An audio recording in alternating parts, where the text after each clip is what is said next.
Good morning to my students. आशा करते हैं कि आप सभी अच्छे होंगे। और आज हम बताने वाले हैं जो केमिस्ट्री का लेसन नंबर फर्स्ट है, जो आपका अम्ल तथा क्षार और लवण। इस लेसन में हमने आपको एक क्वेश्चन बताया था जो पिछला हमारा वीडियो था।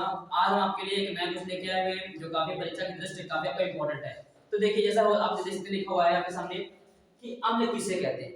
देखिए, अम्ल किसे कहते हैं, आपको इस क्वेश्चन के माध्यम से जितने भी अम्ल की क्वालिटी होती है, अम्ल के गुण होते हैं, अम्ल का उपयोग क्या होते हैं, अम्ल के भौतिक और रासायनिक उपयोग, ठीक, इनका प्रयोग कहां पे किया जाता है, इसकी पहचान कैसे कर सकते हैं, इसके जो सामान्य गुण होते हैं सब के सब आपको बताएंगे। तो देखिए, सबसे पहले अम्ल होता क्या है, इसकी हम परिभाषा जानेंगे। तो देखिए, अम्ल जो होते हैं, अम्ल की परिभाषा होती है दो। एक होती है सामान्य, इसका होता है आपका कि अम्ल वे पदार्थ होते हैं, अम्ल वे पदार्थ होते हैं जो स्वाद में खट्टे होते हैं। अम्ल वे पदार्थ होते हैं जो स्वाद में खट्टे होते हैं। और या तो अगले भाषा कह सकते हैं, अम्ल वे पदार्थ होते हैं जो जलीय विलयन में H धनायन देते हैं। तो हम इसको कुछ इस प्रकार से कह सकते हैं। तो यहां लिखेंगे अम्ल, यहां लिख सकते हैं अम्ल, और यहां कुछ ऐसे लिख सकते हैं। तो लिखेंगे वे पदार्थ, वे पदार्थ जो स्वाद में, जो स्वाद में खट्टे होते हैं, खट्टे होते हैं। और परिभाषा में क्या कहते हैं, वे पदार्थ, वे पदार्थ जो जलीय विलयन में, सुनो करो, जो जलीय विलयन में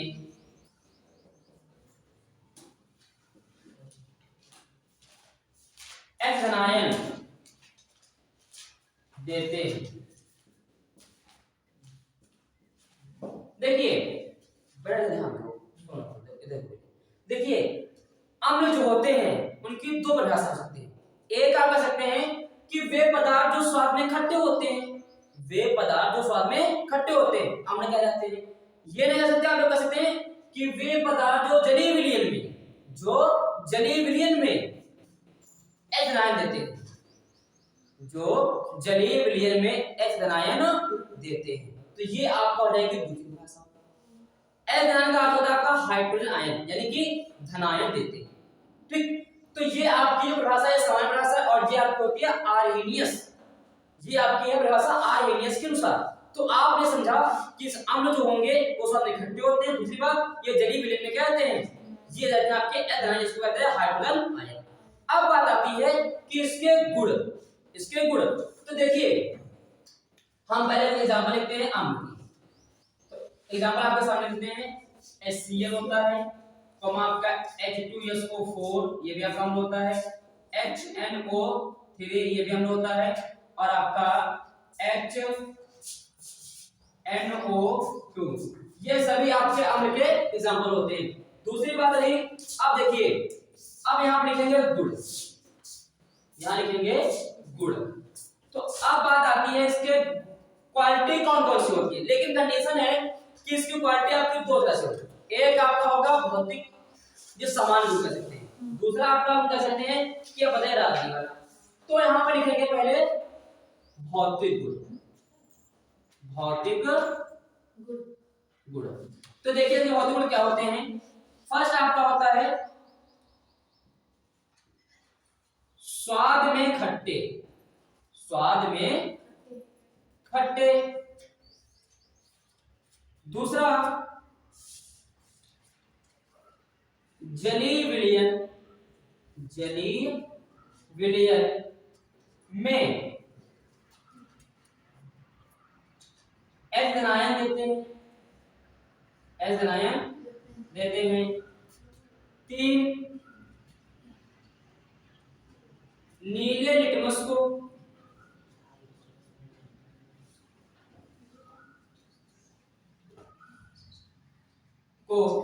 लाल कर देते हैं, लाल कर देते हैं। अब देखिए, इसके जो भौतिक गुण समान गुण होते हैं वो क्या होते हैं, इनका स्वाद खट्टा होता है, पहला गुण आपका। जेलीविली में एस ध्यान देते हैं, ठीक, ये आपका दूसरा क्वालिटी हो गई। लिखा है नीले लिटमस को लाल, यानी आपका एक होता है लिटमस पेपर, जो कागज होता है जिसका भौतिक गुण ये, अगर इसका कलर नीला होता है उसको ये लाल कर देते हैं। ये आपकी होती है अम्ल के भौतिक गुण। अब बात आती है कि अम्ल के रासायनिक गुण क्या होंगे। तो अम्ल के, देखिए यहाँ पे लिखेंगे अम्ल के रासायनिक गुण। तो अब हम इसको आगे साफ कर लेते हैं, तो यहाँ लिख देते हैं। तो रासायनिक गुण, रासायनिक गुण तो नीचे आ रहा है, रासायनिक गुण। तो देखिए यहां पे आप लिखेंगे हम धातुओं से क्रिया। तो फर्स्ट आपका लिखेंगे यहाँ पे Zn plus H2SO4 equal to ZnSO4 plus आपका H2। अब देखिए होता क्या है, रासायनिक गुण में हमको ये बताना होता है कि अगर इसकी क्रिया हम किसी से कराएंगे, जो अम्ल होंगे इनकी क्रिया हम धातु से या अधातु से या किसी गैस से कराएंगे, तो इनकी क्या क्वालिटी होती है, क्या मिलेगा। तो बता दें आपको, रासायनिक गुण में इसकी पहचान ये होती है, जब इसकी क्रिया हम किसी धातु के साथ कराते हैं, तो धातु से क्रिया कराने पर, अम्ल की कराएंगे, अम्ल की क्रिया धातु से कराते हैं, तो अम्ल की क्रिया धातु से कराने पर हमें हाइड्रोजन गैस प्राप्त होती है, गैस मुक्त होती है, और हमें लवण प्राप्त होता है। ये इसकी क्वालिटी होती है। कब? ये इसकी क्वालिटी होती है जब हम इसकी क्रिया कराते हैं, किससे? जब इसकी क्रिया हम धातुओं से कराते हैं।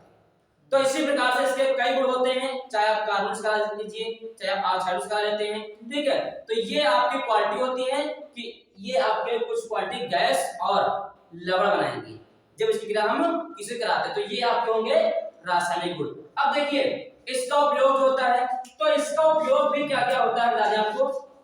तो इसका उपयोग क्या होता है, इसका उपयोग होता है बैटरियों में कॉमा अभिकर्मक के रूप में, आदि।